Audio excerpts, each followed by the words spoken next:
Hi, காலையிலே market போயிட்டு நாங்கள் இறா வாங்க போயிட்டோம். என்ன இறான்னு பார்த்தீங்கன்னா, டைகர் இறா தான் வாங்கியிருந்தோம். நல்லா ஃப்ரெஷ்ஷாக இருந்துச்சு, சூப்பராக இருந்துச்சு. இந்த இறா வந்துட்டு நிறைய நாள் கிடைக்கவே செய்யாது. நாங்கள் சட்டுன்னு வாங்கிட்டோம். வாங்கிட்டு வந்ததுமே இந்த மாதிரி மெத்தடில் க்ளீன் பண்ணியாச்சு. நீங்களும் இந்த மாதிரி க்ளீன் பண்ணுங்கள், ஈஸியாக இருக்கும்.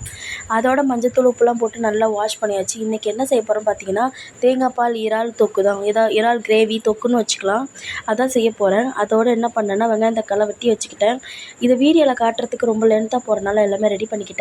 ஓகே, இப்போ வந்துட்டு கடாயை காய வச்சுட்டு எண்ணெய் ஊற்றிட்டு நல்லா சூடானதுக்கப்புறமா எண்ணெயில் வந்துட்டு வெங்காயம் போட்டு நல்லா வந்துட்டு இது பண்ணிக்கலாம், பச்சை வாசனை போகிற அளவுக்கு வதக்கிக்கலாம். அப்புறம் கருவேப்பிலையும் போட்டுக்கலாம்.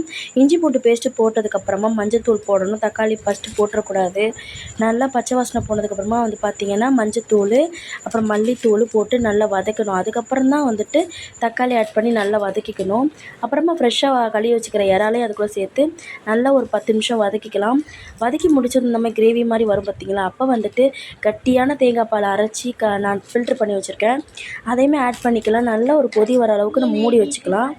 மூடி வச்சதுக்கப்புறமா திறந்து பாருங்கள், இந்த மாதிரி வற்றி வரும். அந்த ஸ்டேஜில் தான் நம்ம ஆஃப் பண்ணணும். அதான் கரெக்டான ஸ்டேஜ். இப்போ நமக்கு வந்துட்டு இறால் தேங்காய் பால் தொக்கு ரெடி ஆகிடுச்சு, அதான் கிரேவி ரெடி ஆகிடுச்சு. மீதி இருந்த எல்லாம் என்ன பண்ணேன்னா மசாலா போட்டுட்டு நான் 65 மாதிரி பண்ணிட்டேன். சூப்பராக இருந்துச்சு. இன்றைக்கி லஞ்சு ரொம்பவே சூப்பராக இருந்தது. இறா வச்சு இப்படிலாம் பண்ணியிருப்பீங்களான்னு சொல்லிட்டு கமெண்ட்ஸில் சொல்லுங்கள். இந்த வீடியோ உங்களுக்கு பிடிச்சிருந்தா லைக் பண்ணிட்டு கமெண்ட் பண்ணிட்டு ஷேர் பண்ணுங்கள். நிறைய பேர் நம்ம சேனலை சப்ஸ்கிரைப் பண்ணாமல் பார்த்துட்ருக்கீங்க. ப்ளீஸ் உங்கள் சப்போர்ட் ரொம்ப முக்கியம். ஓகே, நீங்களும் ட்ரை பண்ணி பார்த்துட்டு எப்படி எப்படி கமெண்ட்ஸில் சொல்லுங்கள். இன்றைக்கி லஞ்சு ரொம்பவே சூப்பராகனு சொல்லிட்டு என் ஹஸ்பண்ட் ரொம்ப சூப்பராக சொல்லிட்டு இருந்தார்.